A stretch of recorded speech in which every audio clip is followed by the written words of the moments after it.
What the Vicar Did on Holidays, Part 2. Last week I talked about really what it means to be energised and to be excited by the experience of church. What it means to be re-energised. See, even the bells ring, it's so exciting.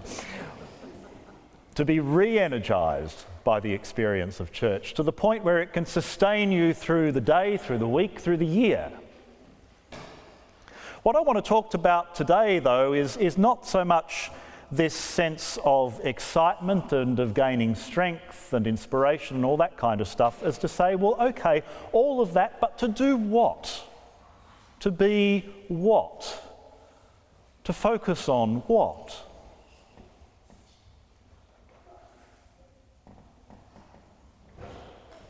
Because so much of today's life is it not, in the church as in life generally, about things that are peripheral, about things that are frivolous, about things that actually, when you think about it, don't really matter terribly much at all.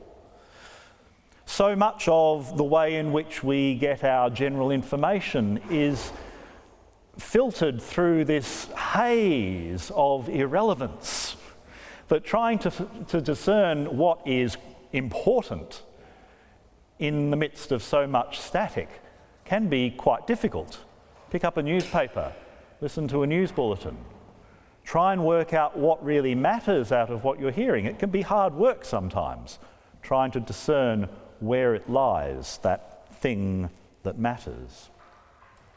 So too with Christian life. We can surround ourselves, and perhaps at our end of the church we're particularly good at this sort of thing, we can surround ourselves with things that are peripheral, with things that, when you get down to it, don't really matter. They're nice sometimes they're fun, sometimes they're just a bit distracting, but they're things we've been doing for X number of years, so we'd better keep doing them, hadn't we? But what about the things that are basic, the things that are fundamental, the things that are the rocks on which Christ's church is built? When Peter is proclaimed, or when Simon is proclaimed to be Peter, the rock on whom the church is built, it's not just a single person, I think, who is being spoken about here. Because the church is not just one person, not just one stone. The church is stone after stone after stone after stone, built up to form a mighty fortress, to use the words of Luther's great hymn. A mighty fortress that is and is for our God. The foundation stone is not Peter. The foundation stone, as we'll sing in the offertory hymn, is Christ. Christ is made the sure foundation. The fact that Peter is able to proclaim who Jesus really is the reason he gets the distinction of being this stone that is singled out for special attention.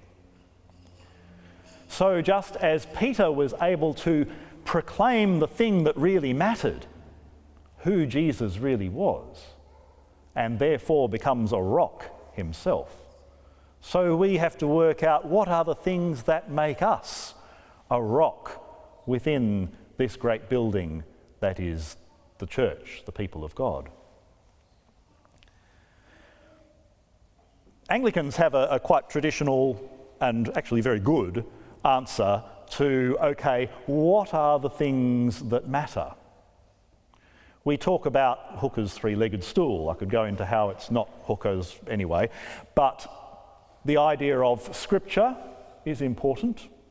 Tradition is important, and reason is important.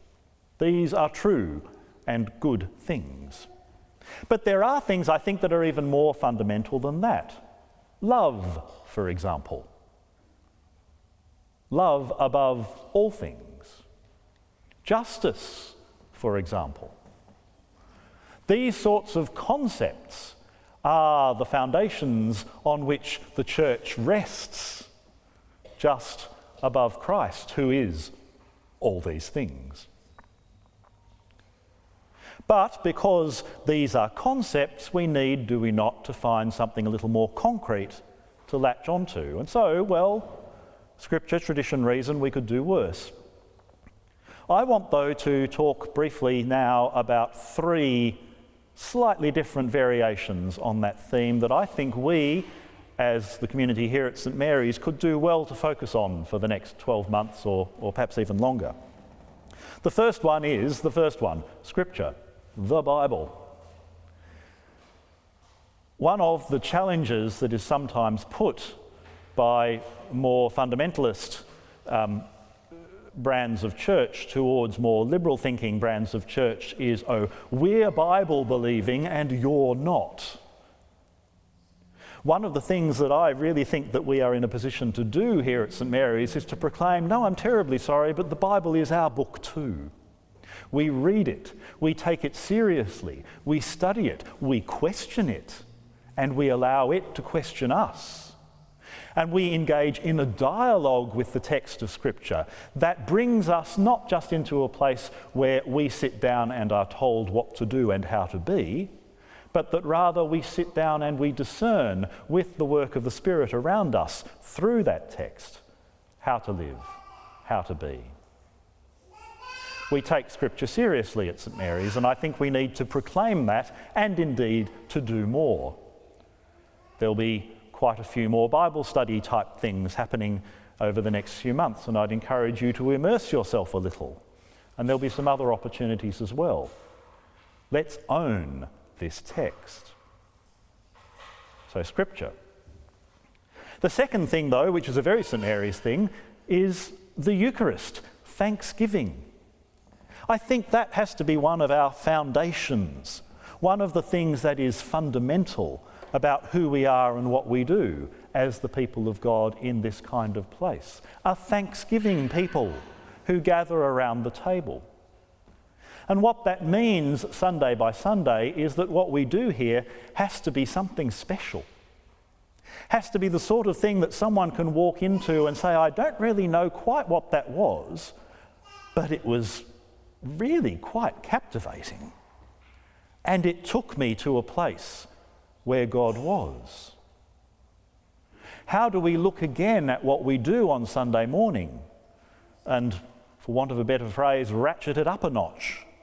How do we find a way to make what we do so exciting and so compelling that you have to think twice about whether or not you want to go on holiday this weekend, because actually church is so important that you might want to stay for that? How do we do that? That we excite ourselves so much that our excitement spills out and bubbles over towards others. And the third thing is perhaps not quite so obvious. Several times over the past year or two, people have said to me, we don't have a crucifix in St Mary's. Well, we do have one. It's there on the processional cross, but it's a bit hidden away and it's a little bit apologetic. One of the things that struck me several times in my travels was the way in which extremely large crucifixes were at the centre of major worship spaces and provided, I think, the correct focus. The focus on Christ and Christ crucified and risen. But the cross of Christ at the centre of all that we do. Because the cross of Christ represents, yes, triumph, but it also represents suffering. And when we ask ourselves who we are to be as the people of God, we are a people who must suffer with those who suffer as we rejoice with those who rejoice. The justice that I talked about before flows out of that. There's a wonderful meme doing the rounds on social media at the moment of Pope Francis, and it has a picture of him and it has a quote from him, which I think is a fantastic quote. We must pray for the hungry, then we must feed them. That's how prayer works. Working through the consequences of what we do Sunday by Sunday, by placing Christ at the centre of all that we do. So I think we actually do need to think about whether over the next year we could find an appropriate crucifix of appropriate size to place in this building at the centre.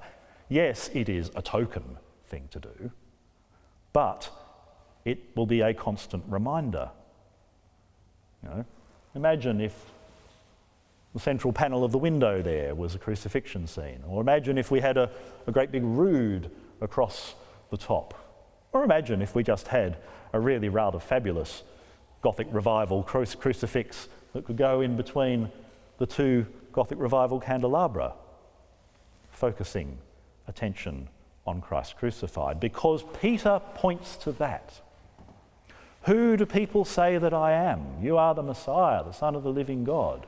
But the Messiah, the Son of the living God, endures what we often compress down to the events of Holy Week, but that is in fact the foundation of all that we do. So, Scripture, tradition, reason. Scripture, Eucharist, Thanksgiving, and Christ crucified at the centre of it all. These are foundation stones that can turn us into the sorts of rocks on which a church can be built.